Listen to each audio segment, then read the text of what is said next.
अऊज़ु बिल्लाहि मिनश शैतानिर रजीम।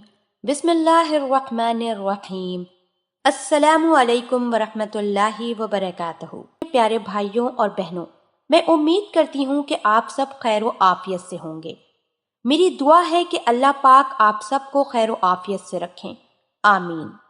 नाजरीन, आज हमारी एक बहन का सवाल आया। वो कहती हैं कि मेरी शादी को 3 साल हो चुके हैं, चाहते हुए भी औलाद नहीं हुई। मुझे हर वक्त कमज़ोरी महसूस होती है और नींद ठीक से नहीं आती।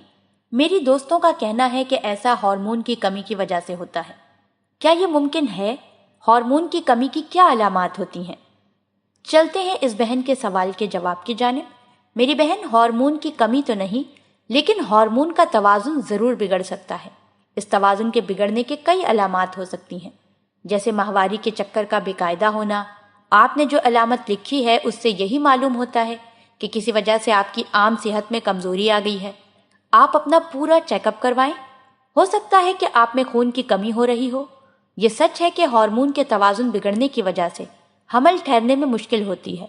अगर आपका माहवारी चक्कर बेकायदा है तो किसी अच्छी लेडी डॉक्टर से मुकम्मल मुआयना करवाएं। सही इलाज से इस तवाज़ुन के बिगाड़ को ठीक किया जा सकता है। अल्लाह पाक हम सबको दीन की समझ अता फरमाए और उसके मुताबिक जिंदगी बसर करने की तौफीक अता फरमाए, आमीन। आप हमारे चैनल इसको जरूर सब्सक्राइब कर लें। सब्सक्राइब के साथ साथ हमारी वीडियो को लाइक भी कर दें। अल्लाह पाक आप सबको अपने हिफ्ज़ व अमान में रखे, आमीन।